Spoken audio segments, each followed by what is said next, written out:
Hello my fellow doodlers, it's me Jules again, but this time we're on tour. I've come to the Isle of Wight's best secret location, Small Hope Beach near Shanklin. Now that the schools have broken up and lots of families are on holiday enjoying the sea and the sand, I thought it would be great to recreate one of the pictures from my book Nature Calls. If you watch to the end, I'll be letting you have a little secret something or the other. For those of you who'd like to do this, but just don't have the time to do the whole thing, so keep them peeled, kick off your flip-flops, pop on your sombrero, and let's jump in with both feet. And here we go, starting off with some pencil drawing. I'm using an HB pencil here on some rough watercolour paper. This time I'm using my Tombow Fudenosuke soft-tipped pen, which I haven't used before for watercolour painting, but I have tested it and it is fairly water resistant, so I'm not too worried about it making the black colour bleed everywhere all over my other colour. And this is the little girl who is leaning into the rock pool. For those of you who have trouble drawing hands, as you can see, my hands are not that realistic, but they still look like hands. It's just a question of finding the technique that you find works for you.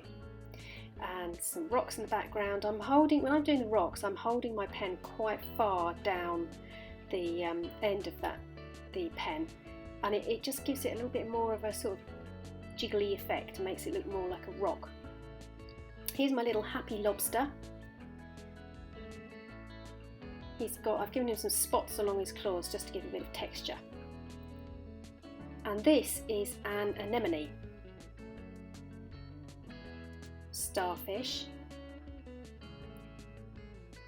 an urchin. The dots just make it look really funky, I think. And one of my favourite things, a little crab. This one's a shore crab. And all of these guys, apart from the lobster, they're all under the water in the rock pool. And I'll show you later how you can make that look like the right sort of effect. So this is the edge of the tide, and this dolphin, although he looks like he might be beaching himself, he's going to be okay. A big old herring gull. We've got loads of herring gulls near us at the moment, so I've got them on the brain a bit. And there, as you see, holding the pen really far down at the end. It gives it that sketchy effect. Okay, in with some water. So this is a really big brush I'm using. It's a Prolene Proarte round brush. I think it's either a 16 or an 18, but I've had it such a long time. It's my favourite brush that the digits have worn off. But I went in there first with loads of water, just wetting the watercolour paper so that the pigment can take effect on the paper and just run around and do its own thing, have a life. That's raw sienna, and you see those little white marks at the top where the brush hasn't quite caught onto the paper. I think that's what makes it, and that wasn't me, the artist, doing that. That was just a sort of happy accident, if you like. So I think that's what watercolour painting is all about, is those happy accidents. You can't have full control over watercolour. It's also a toss-up between making sure the paint is dry or making sure the paint is wet enough. So in here I'm actually going in with another colour. I'm going with a sort of greeny colour on top of the blue to give it that watery effect. And it's got to go into wet paint there, otherwise if it went in on dry it wouldn't merge well enough with the blue to make it look like water. This is a sort of mixture of black and French ultramarine, just to make the rocks look grey and slick. And again, not covering the whole of the rock. Those white bits really are the most important parts of the painting. It's almost as if you're painting in negative. And these times of just sitting back and having a little think about what you're going to do next is really important as well.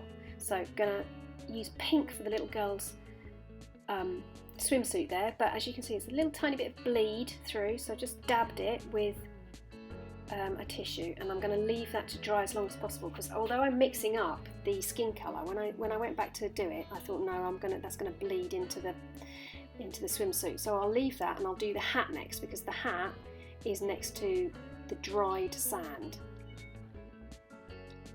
So going in with a purple, again working wet into wet. And the brush I'm using there is a Daily Rowney Round brush, size 4. This is samphire. You find this in marshy regions, and it has dark green leaves and these little yellow flowers on the end when it's flowering. Very pretty, and you can eat it as well. It's quite a sort of salty sea dog sort of taste to it.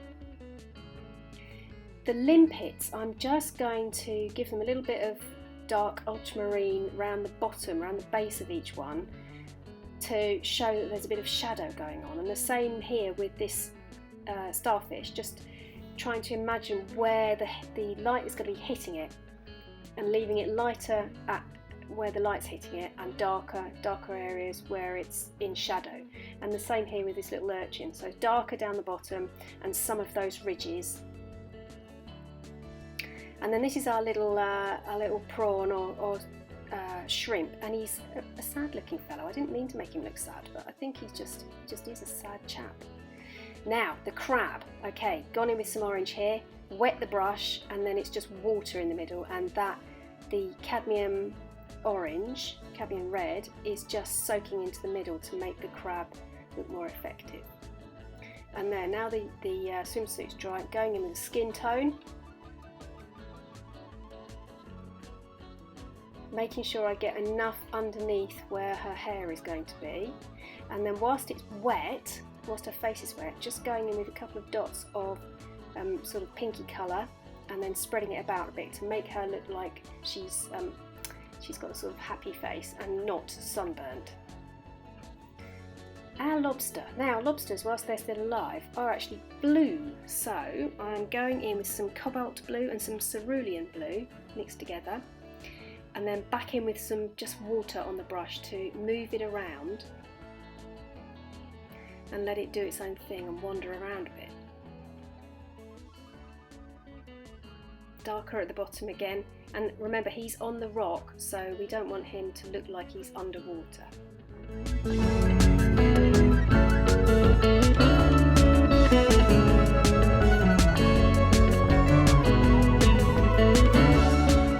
Here's our mermaid's purse, which is what was carrying the eggs of a dogfish or a shark, and the gulls. They have darker tips on the end of their wings, and very yellow beaks, but the rest of them are mainly white, and little pink feet as well. Just going back in with some water just to move that a little bit. Now the dolphin, I've wetted him very, very thoroughly, and then I'm just going to go and drop in some colour, and again it's the cerulean blue mainly that I'm using on this, and I'm just going to move that around a little bit before it dries too quickly, because it does run the risk of drying before you can actually do stuff with it, so make sure your paper is wet enough. Some darker grey just to pick out some details on the rocks now that the rest of the rock has dried, and I'm just again thinking about where the sun would be hitting, and then going in with some raw sienna for her hair, thinner towards the end of the hair shaft, so just a little swoop as you get towards the end, and then going to go in with some darker around the hat just to show the light change. These are chalk pastels, and I'm just going around, now it's all dried properly, going around the water's edge. There's a blue one and a white one, and then over the top of all the guys who are inside the rock pool, I'm just going over them a little bit so that it looks like they are underwater, and there's a bit of refraction going on. Back in with some darker colour, and a bit too dark there, so quickly get some water and rinse it around, and there it's just showing there the shadows and a little bit of detail on the sand. little band for our hat. Now it's dried, dark purple, and there we go. The eyes, the eyeballs are having a little bit of dark shadow underneath them, just to show they're three-dimensional. Gives them a bit more of a funny expression too. And there you have it, one finished picture. Ooh, I really enjoyed that. I forgot how much fun it was to create that first time round. And I forgot how much I love working with watercolour. Now to that special little something I promised you. If you click on the link below, you'll find a black and white version of this picture that you can just print out and colour. You might want to use colouring pencils or felt tips rather than watercolour though, just in case the paper buckles. If you found this video helpful, then help me out by giving it a like, a thumbs up, sharing and commenting, and remember to hit that subscribe button. Thanks for watching. I'm off to make friends with the limpet. I'll see you next time. Nanu nanu!